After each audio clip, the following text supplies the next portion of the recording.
One Eastern Kentucky organization hosted an event that really takes you out of your comfort zone. We will show you more. And the Prime Minister of New Zealand is vowing to change gun laws in the wake of two mass shootings that killed more than 50 people. And French investigators say there are clear similarities between the recent Ethiopian Airlines crash and the October Lion Air crash in Indonesia. Dedicated to Eastern and Southern Kentucky, this is WYMT Mountain News This Morning.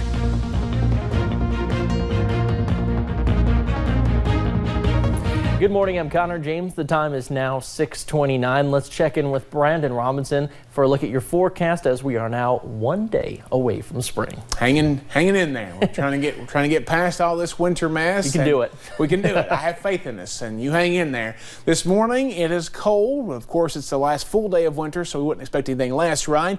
But across the region, as we take a look here, coming up on 6:30, you can see on the WYMT studio camera, things are pretty quiet this morning. Buffalo Mountain, can't see the moon anymore. It was hanging out there in the sky. Probably set at this point, but we're getting closer to daylight, which will happen about 7:50 this morning. Pinpoint Doppler as we scan the skies, all clean this morning. No major issues, no issues at all, really, except for some cool temperatures. 19 Monticello, 33 Jackson Hazard. Everybody else right there in between. A lot of mid to upper 20s and low 30s out the door this morning. Some spots much colder, 17 degrees colder this morning in Monticello, 12 in Middlesboro, 10 there in Harlan, and single digits colder in some spots. 12-hour planner, lots of sunshine, but a slow warm up today, only about 52 for a daytime high. Rest of the forecast on the way here in just a few minutes. Connor? Thanks, Brandon. Disability does not mean inability. That was the message last night from Travis Freeman. Freeman grew up in Corbin and played high school football, all while without the use of his eyes. He was the first blind high school football player in the country, and through his organization he hosts called the Lights Out Dinner in the Dark, people eat in a dark room while blindfolded. And as WYMT's Justin Case learned, the purpose of the event is to get people out of their comfort zone and motivate them to overcome obstacles in their own lives. Arriving here at the Corbin Center, guests quickly lose their ability to see. These blindfolds stay on through dinner, causing some to drop their utensils and use their hands. I'm not big of a salad eater. I'm just trying to get the onions out. I'm not a big fan on onions, but I can't seem to find them. Shane Rasmus and other guests here appreciate this moment. To them, it's about finding gratitude for the things we take for granted. It brings back a reality of what the challenges they each meet each day, those that don't have the sight. It makes you appreciate it. Travis Freeman lost his sight at 12, something he does not let hold him back. He's here teaching people that no matter what obstacles you face, you are strong enough to overcome them. You take them out of their comfort zone to expose them to something new, something different, and then allow them to hear someone who has an inspirational story or a challenge or an obstacle that they are overcoming in their life. The keynote speaker this year is Lonnie Bedwell. He's a U.S. Navy veteran who became the first blind man to solo kayak the Grand Canyon. He's also climbed Mount Kilimanjaro. I kayak and I climb first and foremost because I do enjoy it, but I actually do it for a bigger purpose, and that is to prove the potential that's in each and every one of us. Proving that disability does not mean inability. This is the fourth year of the Lights Out Dinner in the Dark. The event raises money for an orphanage in Haiti that serves children with disabilities. We have the links to the Freeman Foundation and Lonnie Bedwell's website online at WYMT.com. And the Prime Minister of New Zealand is vowing to change gun laws in the wake of two mass shootings that killed more than 50 people. First responders fought back tears as they returned to one of the two mosques in the Christchurch where a gunman opened fire on worshippers. A suspected white supremacist has been charged with murder. New Zealand's Prime Minister says her government will implement stricter gun laws within 10 days. Bring in effective regulation of firearms that actually target those that we need to target, and that is our focus. 3 days after the shooting rampage, more than 30 people remain hospitalized, including 9 victims who are still in critical condition. And we are continuing to learn more about a deadly shooting on a tram in the Netherlands, a possible terror attack. It set off panic and a massive police response. Nearly an 8-hour manhunt where Dutch police arrested a shooting suspect, Gökmen Tanis, a 37-year-old Turkish-born Dutchman. They say he opened fire on a tram, killing at least 3 people. He was not unfamiliar to police, according to the national Dutch broadcaster. Tanis' criminal history charges burglary, attempted manslaughter, and rape. And a Tennessee man is facing charges after a high-speed pursuit in Virginia last weekend. On Saturday, a deputy tried to stop a car for loud exhaust. Instead of stopping the driver of the car, he took off along US 23 heading north. The car was eventually stopped after deputies in Wise County deployed spike strips. The driver, identified as Brian D. Hall, told them he didn't stop because, well, he didn't have a driver's license. And the U.S. Supreme Court will take up the case involving the D.C. area sniper.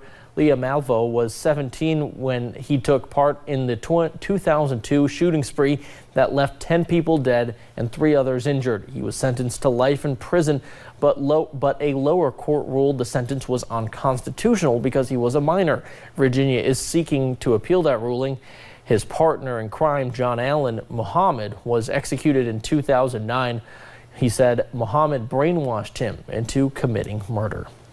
And police arrested 4 people in a Georgia neighborhood. They're accused of running a marijuana grow house operation that was worth nearly $1 million. Nearly 300 marijuana plants were growing in the basement. A drug task force raided the home on Wednesday. Investigators say the street value of all of that was over $700,000. And French investigators said yesterday the black boxes from Ethiopian Airlines Flight 302 showed clear similarities between the crash in October and Lion Air crash in Indonesia. Now, there are growing calls for an investigation into how the 737 MAX was deemed safe to fly in the first place. The anti-stall system being eyed on the deadly Lion Air crash was 4 times more aggressive than what was described to the FAA in safety assessment provided by Boeing during the certification process. It's a concern on my part that the system became so safe that we actually took a nap and that the regulatory process did not function. The certification process has been used for decades, and FAA points to an unparalleled period of aviation safety since 2009. Still, pilots say they've not received enough training on the new models. Boeing only offered 1 online class that took less than an hour to complete. And state police say they have little to go on in the death of a pregnant Southern Kentucky woman. 29-year-old Jerry Johnson died, but her baby was delivered shortly after the shooting. At last check, the newborn was still in critical condition at UK Hospital. WYMT's Phil Pendleton is following the investigation.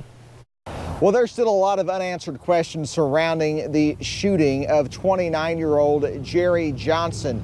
Now, she was brought here with a gunshot wound. She died, but her baby was delivered.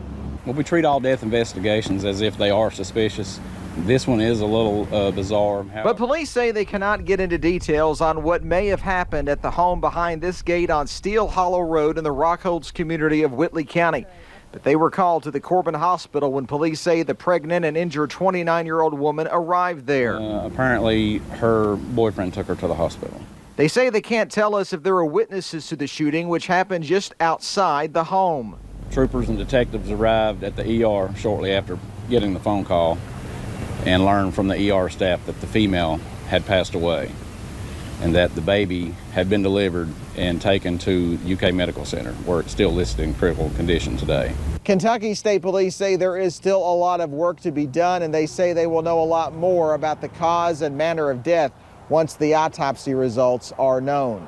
In Whitley County, Phil Pendleton, now back to you. Police say they are conducting numerous interviews and are considering everything suspicious until proved otherwise. And the Public Service Commission is investigating multiple water districts for excessive water loss. Southern Water and Sewer District is one, along with its district manager. WYMT's Marianne Fletcher talked with a board member who says now they're seeking a rate increase. There is no doubt here in eastern Kentucky, water districts have ran into trouble. There's a lot of aged infrastructure. The Public Service Commission opened 13 investigations across the state into water.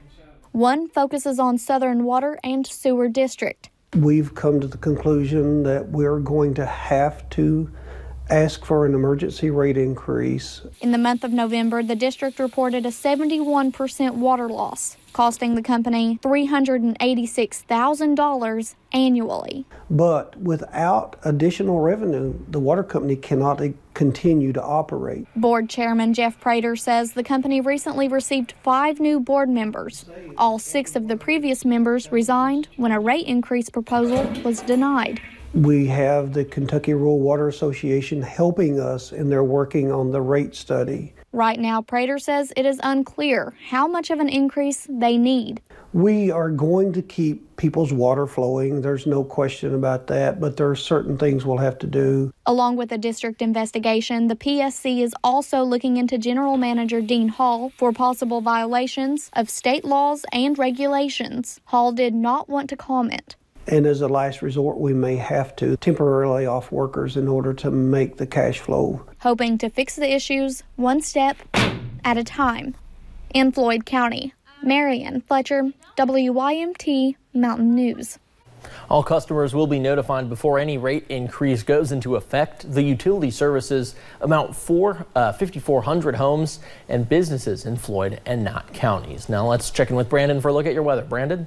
Well, things are still pretty quiet here across the region this morning. That's some good news. The moon's starting to set over UVA-wise this morning. We're going to continue to see it drop below the horizon there, but for the most part, just another quiet start to the day. We like high pressure. We like quiet starts to the day, especially when winter wraps up tomorrow. Today's the last full day of winter. Spring starts tomorrow evening. Temperatures across the board anywhere from the upper teens to the low 30s and still dropping in most areas this morning. So a bundle up type day. 52 is your temperature forecast high today. Anyway, the average high 59 this time of the year at Jackson, record of 83 set back in 2012. So if you're looking at what you need to do with the heat the next few days, a couple of cooler days and a couple of average days as we head deeper into that forecast. We'll keep you posted and give you the full forecast, including the latest 7-day in just a few minutes. Connor?